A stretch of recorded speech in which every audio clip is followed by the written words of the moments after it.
사랑하는 성도 여러분, 안녕하십니까? 오늘은 9월 22일 수요일 새벽 이슬과 같은 주의 말씀을 사모하며 나오신 모든 분들을 주님의 이름으로 사랑하고 축복합니다.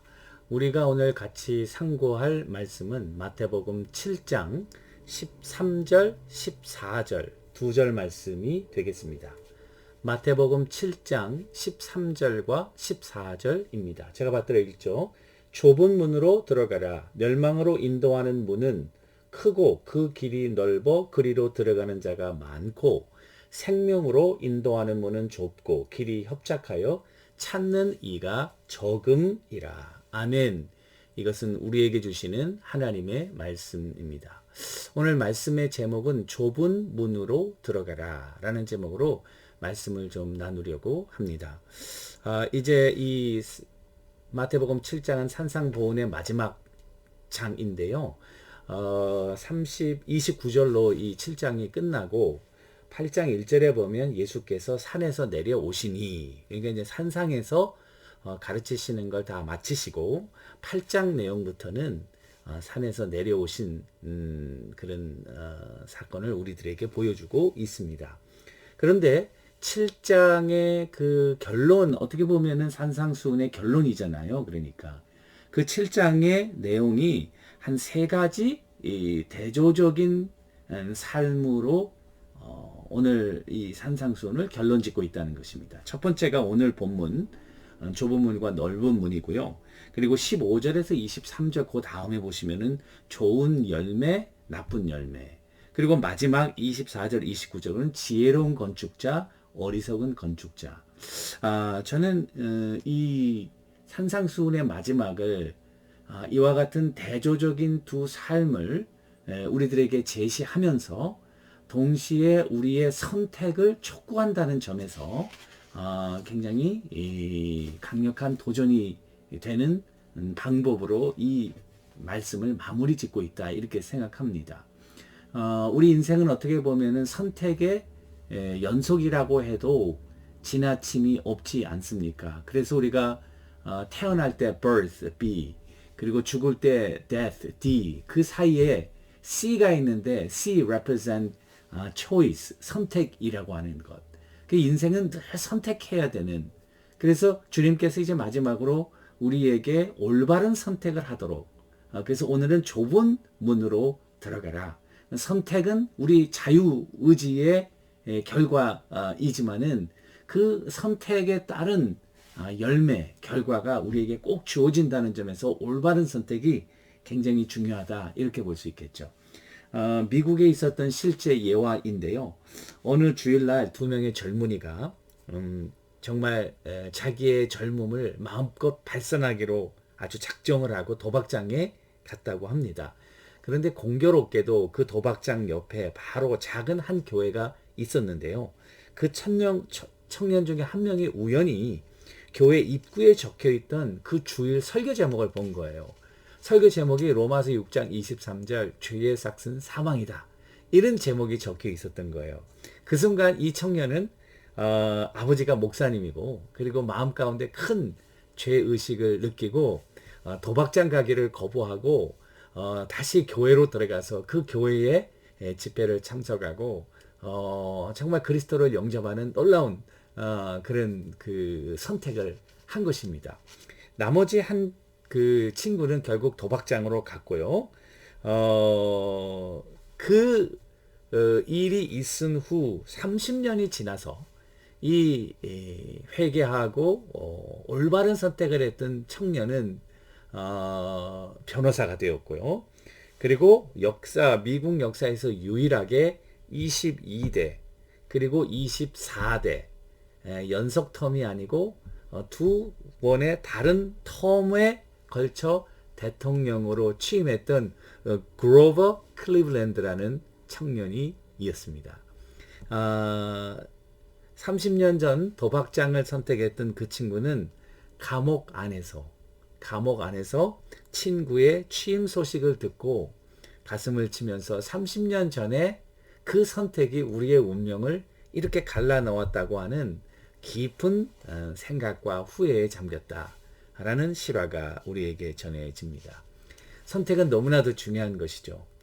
이스라엘의 역사에서도 보면은 모세가 신명기에 보면은 선택을 이스라엘 백성들에게 촉구하는 40년의 광야 생활을 마무리 짓고 이제 선택을 촉구하는 그러한 말씀이 나옵니다. 그 신명기 30장 15절 18절에 보니까 보라 내가 오늘 생명과 복 사망과 화를 내 앞에 두었느니 곧 오늘 내게 명령하여 내 하나님 여호와를 사랑하고 그 모든 길로 행하며 그의 명령과 법도와 규례를 지키려 하는 것이라. 그리하면 내가 생존하며 번성할 것이요 또 내 여호와께서 내가 가서 차지할 땅에서 복을 주실 것임이라. 그러나 만일 마음을 돌이키지 아니하고 유혹을 받아 다른 신들에게 절하고 그를 섬기면 내가 오늘 너희에게 선언하노니 너희가 반드시 망할 것이라. 너희가 요단을 건너가서 차지할 땅에 너희 날이 길지 못할 것이라. 모세도 여기 보시면은 생명의 길과 사망의 길을 이렇게 제시하고 있습니다. 여호수아도 여러분 똑같은 도전을 했습니다. 너희가 누구를 섬길지를 택하라. 여호와 24장 보니까 나는 오직 나와 내 집은 여호와를 선택하겠다. 이런 그 두 선택을 촉구하고 있는 그런 모습을 보여주고 있습니다. 시편도 복 있는 사람 또 악인의 길을 복인의 길을 복 있는 사람의 길을 선택할 것을 우리에게 촉구하고 악인은 반드시 망한다고 하는 사실을 우리들에게 보여주고 있죠. 그런 의미에서 우리가 올바른 선택을 하는 것, 또 이 주님의 말씀대로 좁은 문으로 가는 것, 이게 너무나도 중요한 우리의 그런 삶의 결과를 가져온다. 그러니까 올바른 선택을 해야 되고 좁은 문, 그 선택은 바로 좁은 문이라는 것을 우리들에게 보여주죠. 여러분 1세기 기독교 문헌 중에 가장 오래된 문헌이 디다케라는 문헌인데요. 거기에도 보면은 총 16장으로 되어 있는 문헌인데요. 처음 6장의 제목이 뭐라고 하냐면 두 가지 길. 그래서 하나는 생명의 길, 하나는 사망의 길 이렇게 돼 있어요. 성경 이외에 기독교 문헌 중에 가장 오래된 문헌인데요. 이 마태복음과 같은 선택을 촉구하는 그런 내용이 여기 나와 있어서 여러분들에게 좀 소개하려고 합니다. 두 가지 길이 있습니다. 하나는 생명의 길이고 다른 하나는 죽음의 길인데 두 길의 차이가 큽니다. 생명의 길은 이렇습니다. 첫째로 당신을 만드신 하나님을 사랑하고 둘째는 당신 이웃을 자신처럼 사랑하시오. 또 무슨 일이든지 당신에게 닥치기를 원하지 않는 일이거든 당신도 남에게 하지 마시오. 이 말씀들의 가르침은 이렇습니다. 여러분을 저주하는 이들을 축복하고 여러분들의 원수를 위해 기도하고 여러분들을 박해하는 이들을 위해 금식하시오.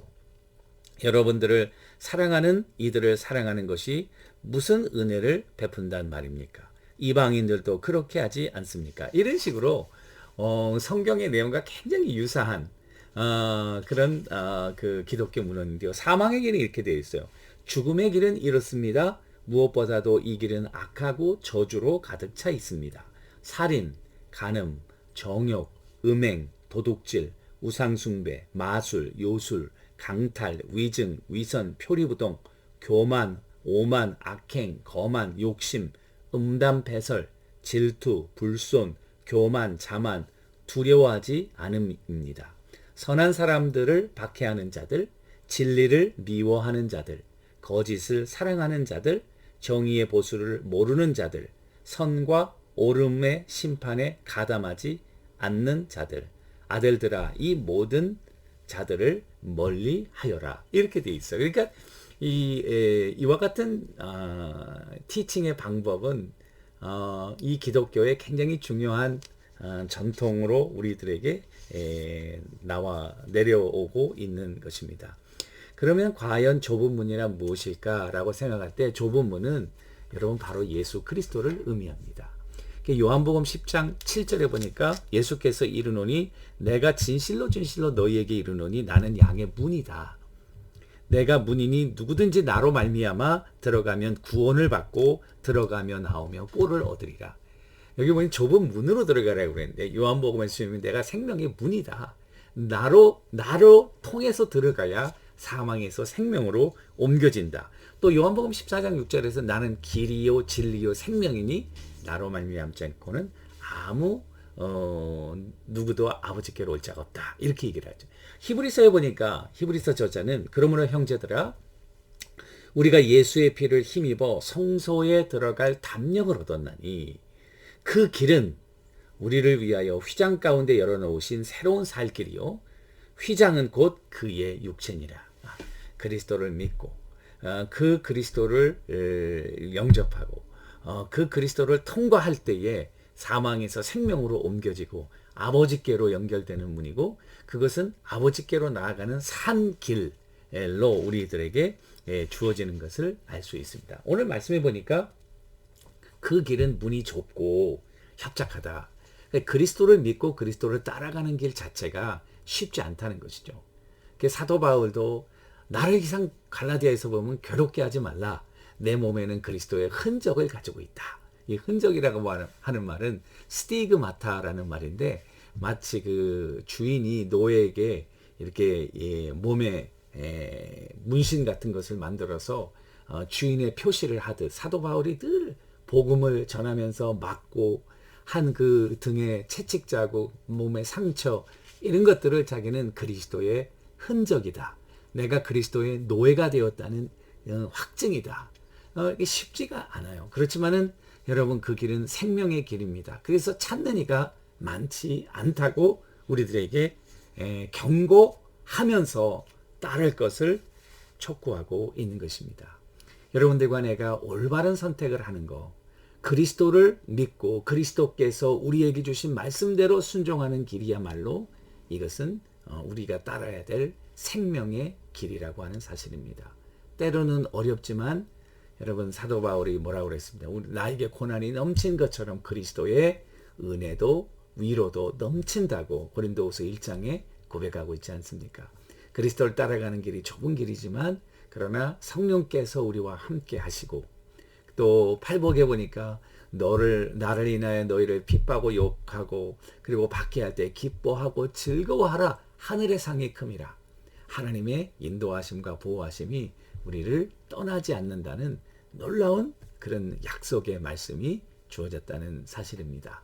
그 사실을 생각하면서 오늘도 선택의 기로에서 우리는 바른 선택을 하고 그 바른 선택의 결과는 in the future에 우리 자손들에게 아마 우리 삶의 분명한 열매로 주어지리라 확신합니다. 그와 같은 생명의 길을 꿋꿋하게 주님의 손잡고 걸어가시는 여러분들과 제가 되기를 주님의 이름으로 간절히 축원합니다. 기도하겠습니다. 하나님 아버지 감사합니다. 좁은 길로 가라고 하는 주님의 도전의 말씀을 우리의 마음의 문을 열고 받게 하시고 성령의 도우심 따라 협착하고 힘든 길이지만 십자가 지고 주님 따라가는 제자들 다 되게 하옵소서. 예수님의 이름으로 간절히 기도 올리옵나이다. 아멘. 여러분 오늘도 주님과 동행하시는 우리 모두가 되기를 주님의 이름으로 간절히 축원합니다. 감사합니다.